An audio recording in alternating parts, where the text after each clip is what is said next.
Welcome back. I'm so glad that you're here with me. Previously, we touched base on how tough this past year has been. This pandemic has been on us. So today, I hope to encourage you even further with some thoughts and ideas and to help you move forward and beyond.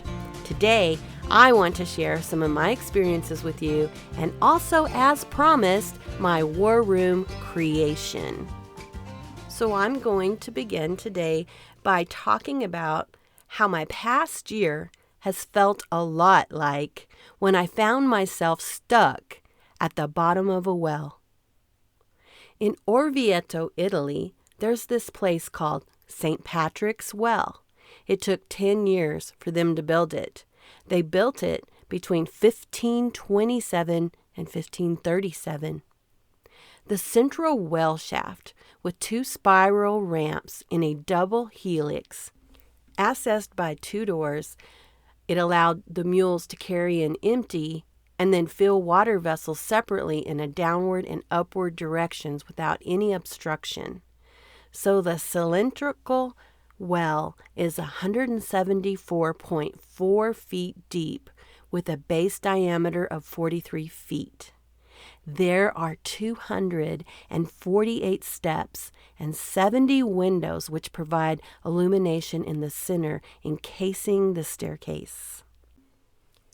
I made it down just fine, into this deep, dark, cold hole in the ground.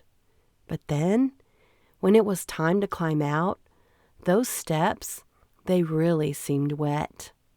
And it was a long way up there.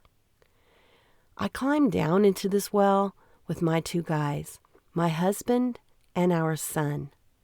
But once I got down there, climbing back up, it really freaked me out. And much like this past year, of what seemed like one thing happening after another, I was shocked how I made it down there and then suddenly froze when it came to going back up. At one point, I slipped, but I didn't fall, and there was no handrails, and it was dark, wet, and cool. Being closed in and just seeing how far I had to climb back up, I think that I just got claustrophobic. And I do get fearful of heights. My son Calvin, he took my hand, and he said, "Sometimes we need someone to take our hand and lead us out of these deep, dark holes in life." And he hit the nail on the head, and he took my hand. I have been down several of those deep, dark holes in my life, and I don't like them. They have never been easy for me to crawl out of, and oftentimes I have felt stuck down in them a really long time. You see, I love with all that I have, so I also hurt with all I have as well. Recovery for me, it happens, but it seems to take a bit longer. Sometimes I have felt like I have yelled for help for so long that either no one is ever hearing me or understanding what I'm going through. So I was sure to tell my guys that day that if it were not for them, I would have been stuck down there in fear. Fear would have overcame me until I found the courage, like I have before, to slowly crawl out of there, but with God's strength within me. Like He has all these times before, God would hear me, and He would have called my name. But I am so thankful that I had my two guys there, also by my side that day. It shook me, it drained me, because it brought back some flashbacks of my feelings and memories that I don't ever want to experience again. If you know what I mean, know that I understand. So as we got about halfway up, Calvin's Oakley glasses, they fell off the top of his cap and into the well. And it took about 6 seconds for them to hit the bottom. And that's when I got really sick. So much happened in my life this past year. So much, too fast, too much loss. And in a household of 7, I found my closet to be my go-to place. I moved my clothes around until I got things just the way I wanted them. And arranging my closet wasn't a simple task, because after making room in my house for my family to move in, I had a lot of condensing to do. I do have a prayer closet, and like anything else, I have to be in the midst of something to get a real feel for it. So having done so, I have found new ways to accommodate my prayer closet in a way that it truly makes it my space and my place that I want to be. One morning, my husband sent me a text. He was asking me if I had already listened to the Dutch Sheets Given 15 podcast. It was entitled, Remember to Bring Your Umbrella. He said it reminds me of you. So I listened to it as Dutch talked about a little girl who brought an umbrella to a prayer meeting in a place that had not seen rain. The umbrella was her instrument of faith as a testimony that it would rain if she believed and she prayed. I will always remember the Lord telling me that my faith without my actions is dead. What he means is, if I do not say and act as if those things I'm believing for and praying for is happening, then it's most likely not going to happen. God says he needs me to show him that I believe even before it happens. So I listened to this podcast and I text my husband back. And as I looked around my prayer closet and thinking back over my life and my testimony, which is in faith, I responded to my husband's text with this. Mine is not an umbrella, but mine is a prayer staff in my hand that I feel the mighty power of God as I recall the words that the Lord said to Moses.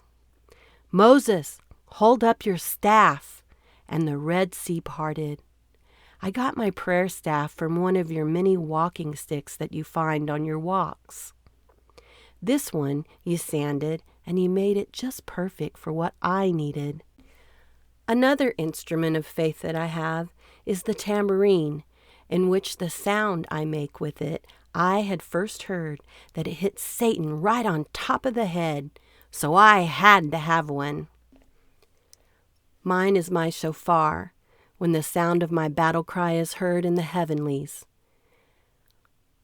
Mine is the covering of my prayer shawl. Mine is one of the little bottles of mustard seed I have, reminding me that just one of those small seeds can move a mountain. And the cross that I hold in my hand, and the bottle of anointing oil sitting next to me. Another is the gavel souvenirs from the Supreme Court given to me to pray over our nation.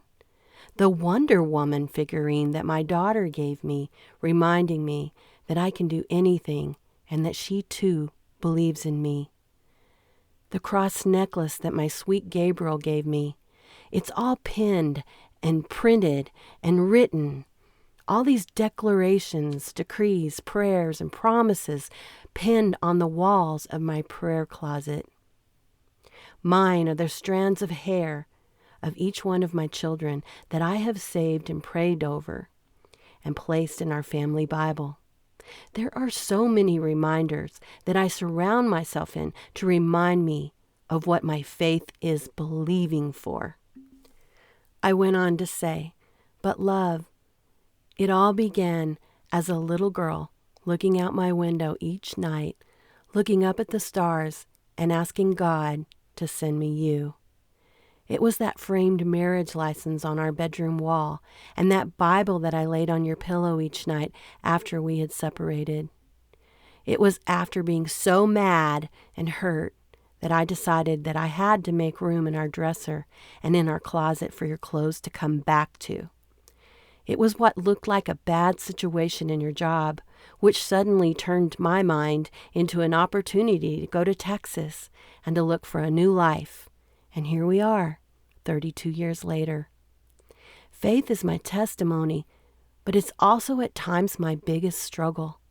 But I am told that I'm on the right track, that it's supposed to be that way, so that I never forget who my God is and where my help comes from. So each day, when I scan over this prayer wall and thumb through my prayer journal just days ago, I wondered if my prayers still mattered.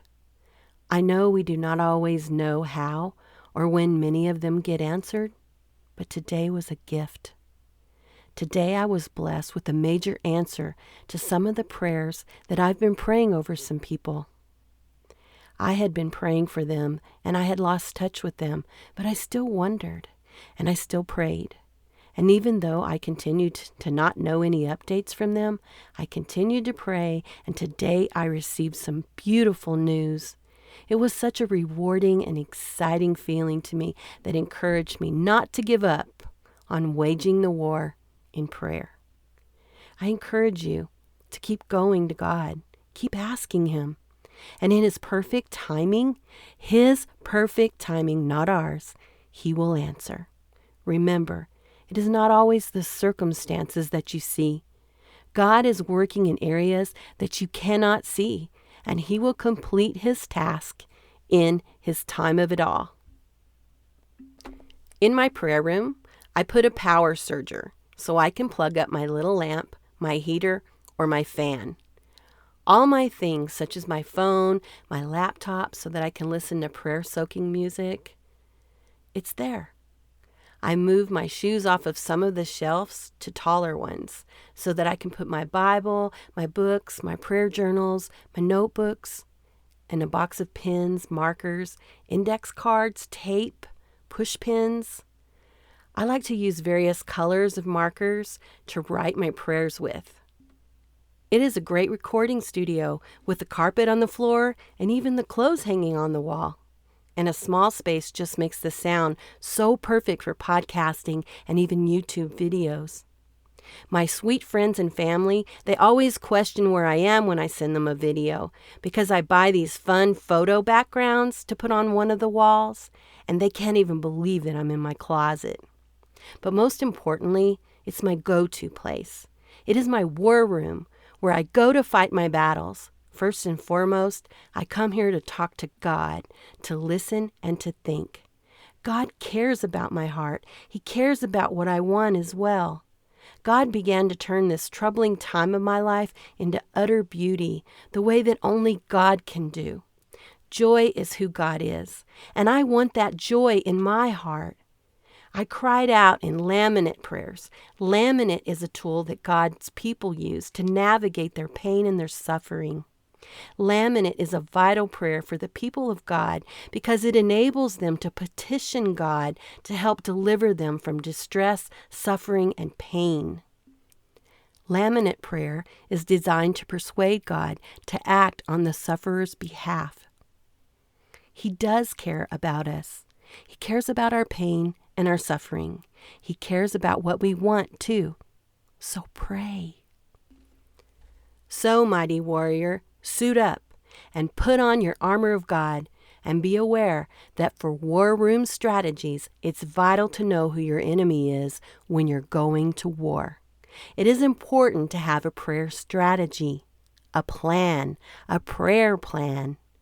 We Americans, we people of God from all over the world need to become active warriors in the spiritual realm, just like Ephesians 6:12 describes how we war and what we war.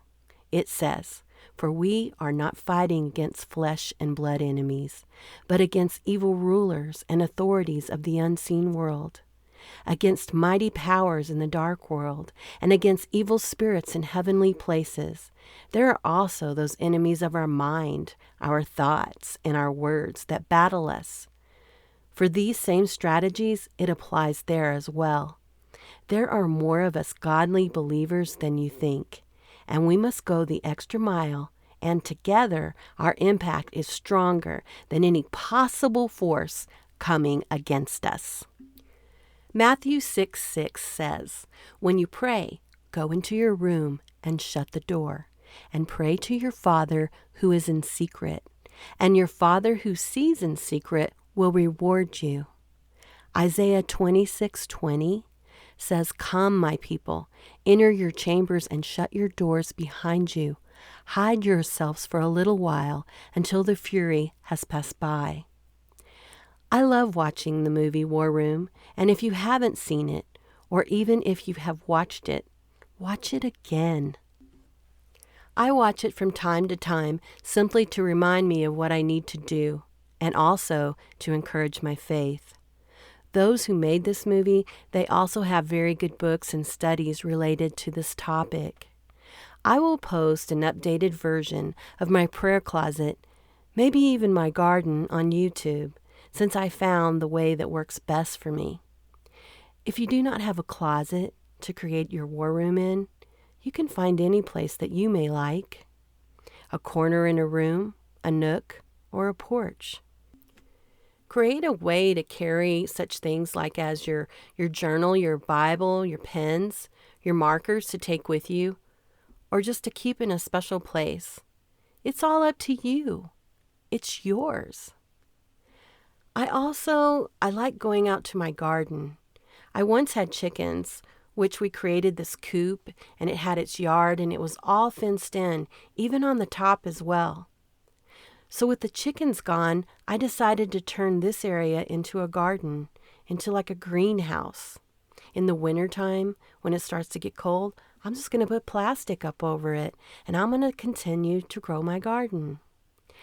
I put Christmas lights in there for at night, so I can go there and I can enjoy. I love this space, and I love growing things. It's something that I've told you before that my daddy loved to do. He was born to farm, and with his passing this past year, this place and this opportunity has really meant a lot to me. I had became pretty sick recently, like with bronchitis that was brought on by like my allergies, and I still have a little bit of that existing. You can probably hear that in my voice from time to time. So with all that going on, it like lasted for over 2 weeks, and that delayed the launching of my podcast. I was really feeling tired from being sick, and then I was frustrated and a bit down about it all, having to delay things. But with the extreme heat that we've had lately, I knew that I had to get out and water my garden. I was blessed to see that my plantings were doing so well, and I had so many blooms and other seedlings sprouting up everywhere. And then there was this bird who kept chirping away. I looked up to see this red cardinal sitting on the fence talking to me. I was so surprised.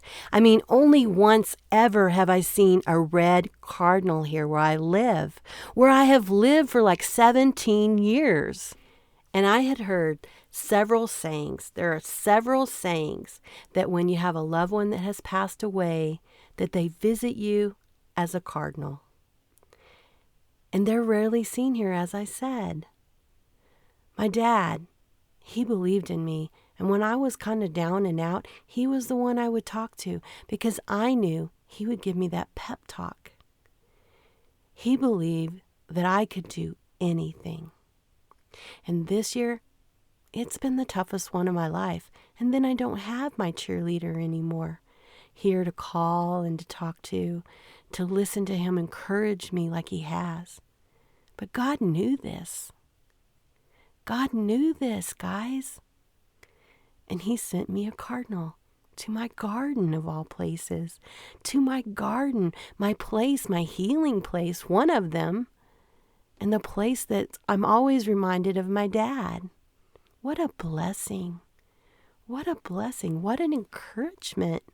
What an encouragement. And I got this all in my garden. And I just could not wait to share it with you. I hope that you have experiences like this too. I pray that you do. And I would love to hear about the ways that you press forward towards overcoming your hardships. The hardships not only of this past year, but any time. What things have helped you? I believe that together we can encourage one another through this and anything. Because remember, please remember, sometimes we need someone to take our hand and to lead us out of these deep, dark holes in life. I am so glad that you decided to come and spend some more of your time listening to me. I look forward to spending time with you again. And as promised, until next time.